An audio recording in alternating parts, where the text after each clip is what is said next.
Aita for cutting contact with my brother-in-law after years of harassment.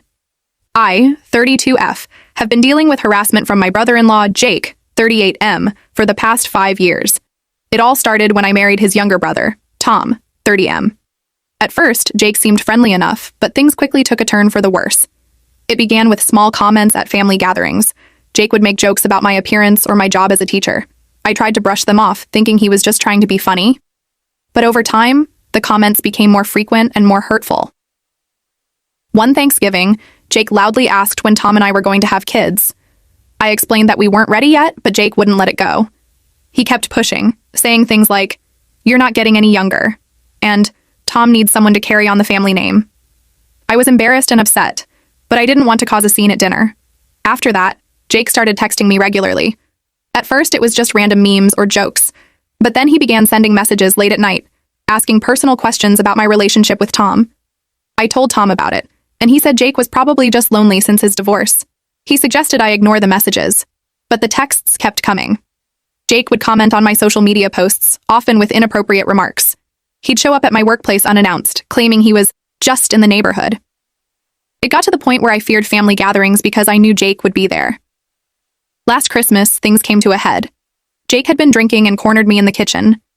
He started talking about how Tom didn't appreciate me and how he would treat me right if he had the chance. I was scared and uncomfortable. I managed to slip away and told Tom what happened. Tom confronted Jake, but Jake played it off as a joke and said I was overreacting. After that incident, I decided I'd had enough. I blocked Jake's number and all his social media accounts. I told Tom I didn't want to attend any family events where Jake would be present. Tom was upset at first, saying I was tearing the family apart. But after I showed him all the messages and explained how Jake's behavior had been affecting me, he reluctantly agreed. Now, Jake has been telling everyone in the family that I'm dramatic and causing problems. Some of Tom's relatives have been calling and texting saying I need to forgive Jake and move on for the sake of family harmony. Tom's parents are especially upset, saying I'm keeping their sons apart. I feel like I'm at my wit's end. I don't want to cause problems in the family, but I also don't feel safe or comfortable around Jake. Tom is torn between supporting me and keeping peace with his family. I'm starting to wonder if I'm overreacting or if I'm justified in cutting contact with Jake. So, Reddit, AITA for cutting contact with my brother-in-law and potentially causing a rift in my husband's family. Update. Hey everyone, I'm back with an update to my situation with Jake, my brother-in-law. A lot has happened since my last post, and I'm more confused than ever. After all the family drama, I started to think about what Tom had said about Jake being lonely after his divorce. I felt bad for cutting him off completely and wondered if maybe I had been too harsh. I thought that if Jake had someone in his life, he might stop gripping on me. I talked to Tom about this idea, and he was excited about the possibility of helping his brother.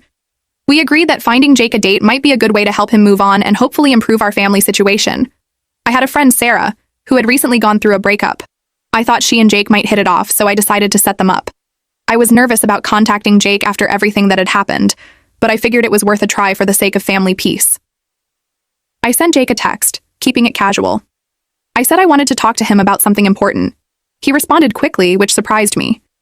We agreed to meet at a local coffee shop.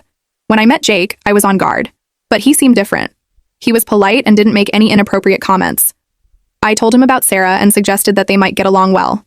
I explained that Sarah was interested in meeting him, even though I hadn't actually told her about Jake yet. Jake's reaction wasn't what I expected. He smiled and said he'd be happy to meet Sarah. He thanked me for thinking of him and said he appreciated the effort to mend fences. I felt relieved and thought maybe this could be a turning point. I left the coffee shop feeling hopeful. I quickly called Sarah and told her about Jake, leaving out the details of our past issues. She agreed to go on a date with him, and I set everything up. The night of their date came, and I was anxious to hear how it went. Sarah called me the next day, and my heart sank. She said Jake had been charming at first, but as the night went on, he started making inappropriate comments and trying to get physically close to her. She felt uncomfortable and ended the date early. I was shocked and disappointed. I apologized profusely to Sarah for putting her in that situation. She was understanding but said she didn't want to see Jake again. A few days later, I received a text from Jake. It said, "Thanks for introducing me to Sarah. She's cute, but not as cute as you. When are we going to have our own date?" I felt sick to my stomach. I realized that Jake had just been playing along when I suggested setting him up. He probably thought this was a way to get closer to me. I showed the text to Tom, and this time he was furious. He finally saw Jake's behavior for what it was. Tom called Jake and told him in no uncertain terms to leave me alone. Now Jake is playing the victim again. He's telling the family that I led him on by setting him up with my friend and that Tom is overreacting. Some family members are still taking his side, saying we're all misunderstanding each other. I feel terrible for dragging Sarah into this mess. I also feel guilty for thinking I could fix Jake by finding him a date. Now the family situation is even worse than before. Tom and I are united in our decision to keep Jake out of our lives, but the family pressure is intense. We're considering moving to a different city to get some distance from all of this drama. I don't know what to do next. I tried to help, and it backfired hugely. I'm starting to think there's no way to resolve this situation without completely cutting ties with Tom's family. Am I the asshole for trying to set Jake up and making things worse? Should I have just stuck to my original plan of no contact? I'm lost and could use some advice. Update 2. I can't believe I'm back here again, but things have taken an even worse turn. Just when I thought the situation with Jake couldn't get any more complicated, it's blown up in our faces. A few days after the disastrous attempt to set Jake up with Sarah, we received a bombshell. Jake called Tom and told him that he wanted us to move out of the house we've been living in. I should probably mention that the house belongs to Jake. He inherited it from our grandparents and has been renting it to us at a reduced rate for the past 3 years. Jake claimed that our accusations and drama were causing him severe mental distress. He said he couldn't bear the thought of us living on his property anymore. We were given 30 days to find a new place and move out. Tom and I were shocked. We knew the situation with Jake was bad, but we never expected him to go this far. Tom was furious and immediately called his parents to explain the situation, hoping they would talk some sense into Jake. To our surprise and disappointment, Jake's parents sided with him.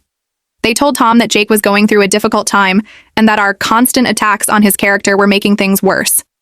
They suggested that maybe some distance would be good for everyone. I couldn't believe what I was hearing. After everything Jake had done, they were taking his side. Tom tried to reason with his parents. He reminded them of all the inappropriate things Jake had done, the harassment I had endured, and how Jake had behaved on the date with Sarah. But it was like talking to a brick wall. They kept making excuses for Jake, saying he was misunderstood and that we were blowing things out of proportion. It became clear that Jake had always been the golden child in the family. No matter what he did, his parents would find a way to justify it. They even suggested that I might have been leading Jake on or misinterpreting his friendliness. Tom was furious. He yelled at his parents, telling them they were enabling Jake's behavior and that they were choosing Jake over their own grandchildren. We have 2 kids, ages 3 and 5, who I haven't mentioned much in these posts to protect their privacy. The argument ended with Tom's father telling him to man up and stop complaining. He said that if we couldn't appreciate Jake's generosity in renting us the house, maybe it was best we left. Now we're scrambling to find a new place to live. The rental market in our area is tough, and we're struggling to find something we can afford on such short notice. Tom is stressed and angry, constantly muttering about how he can't believe his family is treating us this way. The kids are confused and upset. They don't understand why we have to move or why they can't see their grandparents as often. It breaks my heart to see them caught in the middle of all this adult drama. I feel guilty, like this is all my fault. If I had just kept quiet about Jake's behavior, maybe we wouldn't be in this mess. But then I remind myself that I shouldn't have to endure harassment just to keep the peace. Tom is talking about cutting ties with his entire family. He says he can't forgive them for choosing Jake over us, especially when it affects our children. Part of me agrees with him, but another part worries about the long-term consequences of such a drastic step. I don't know what to do. We're facing the prospect of being homeless if we can't find a place soon. Our relationship with Tom's family seems irreparably damaged, and through it all, Jake is coming out smelling like roses, painted as the victim by his enabling parents. Should I have just endured his behavior to keep the peace and a roof over our heads? I feel lost, angry, and scared for our future. Update. After everything that happened, I realized we needed to take a different approach. Tom and I decided to reach out to his grandfather, who originally owned the house we were living in. We hoped he might have some influence over the situation. We invited Grandpa Joe over for coffee one afternoon. At first, we just caught up on family news and showed him pictures of the kids. But then, I took a deep breath and started explaining everything that had happened with Jake over the years. I told Grandpa Joe about the inappropriate comments, the late-night messages, and how Jake had behaved at family gatherings. I shared how uncomfortable and scared I'd felt, and how it had affected our family.